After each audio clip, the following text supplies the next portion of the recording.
మొదటి నుంచి కూడా డిఫరెంట్ కంటెంట్ ఆడియన్స్ ను అట్రాక్ట్ చేస్తున్న విజయ్ దేవరకొండ నెక్స్ట్ కూడా నెవర్ బిఫోర్ అనే సినిమాలతో రెడీ అవుతున్నాడు. ఇక అతనితో సినిమాలు చేస్తున్న ప్రొడక్షన్ సంస్థలు విజయ్ దేవరకొండ తన బర్త్డే సందర్భంగా అభిమానులకు సర్ప్రైజ్ ఇస్తున్నారు. VD14 టీమ్ ఈ రోజు ఓ ఇంటెన్స్ పోస్టర్ను విడుదల చేసిన విషయానికి తెలిసిందే. రాహుల్ సంకృత్యాయన్ డైరెక్షన్లో మైత్రి మూవీ మేకర్స్ నిర్మిస్తున్న ఈ సినిమా బర్త్డే ట్రీట్గా నిలిచింది. ఇక దిల్ రాజు SVC ప్రొడక్షన్లో మరో సినిమా చేసేందుకు గ్రీన్ సిగ్నల్ ఇచ్చిన విషయానికి తెలిసిందే. ఇదివరకే ఈ సంస్థలో విజయ్ ఫ్యామిలీ స్టార్ సినిమా చేశారు. ఇక ఇప్పుడు మరో సినిమా చేస్తున్నట్లు అఫీషియల్ పోస్టర్ ద్వారా క్లారిటీ ఇచ్చారు. అతని కోపం, హింసలో ప్రేమ అంటూ ఒక క్యాప్షన్తో పవర్ఫుల్ పోస్టర్ను హైలైట్ చేశారు.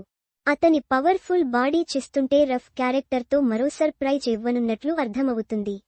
ఇది ఓ హై ఓక్టేన్ రూరల్ యాక్షన్ డ్రామా అని తెలుస్తోంది. రవికిరణ్ కోలా ఈ సినిమాకు దర్శకుడు. ఇక విజయ్ దేవరకొండ కెరీర్ నువ్విలా లైఫ్ ఈజ్ బ్యూటిఫుల్ సినిమాల్లో చిన్న పాత్రలతో ప్రారంభమైంది. ఎవడే సుబ్రమణ్యం సినిమాతో అతను గుర్తింపు సాధించాడు. ఆ తర్వాత పెళ్లి చూపులు సినిమా అతనికి జాతీయ అవార్డుతో పాటు విమర్శకుల ప్రశంసలు తెచ్చిపెట్టింది. అర్జున్ రెడ్డి సినిమా అతని కెరీర్లో గేమ్ చేంజర్గా నిలిచి యూత్లో భారీ ఫాలోయింగ్ను సృష్టించింది. ఇక ఆ తరువాత టాక్సీవాలా, గీత గోవిందం, డియర్ కామ్రేడ్, ఖుషి సినిమాలతో మరింత గుర్తింపు అందుకున్నాడు. ఇక 2019లో స్థాపించినది దేవరకొండ ఫౌండేషన్ ద్వారా అనేక సేవా కార్యక్రమాలు చేస్తున్నాడు. కోవిడ్ సమయంలో 17,000 కుటుంబాలకు సాయం అందించాడు.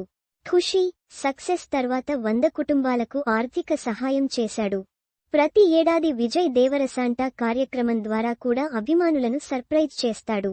ఇక రాబోయే సినిమాల విషయానికొస్తే మే 30న కింగ్డమ్ సినిమా గ్రాండ్గా రిలీజ్ కానుంది. ఈ సినిమా అతని కెరీర్లో మరో భారీ ప్రాజెక్ట్గా నిలవనుంది. అలాగే రాహుల్ దర్శకత్వంలో మరో పీరియడ్ డ్రామాలో నటిస్తున్నాడు.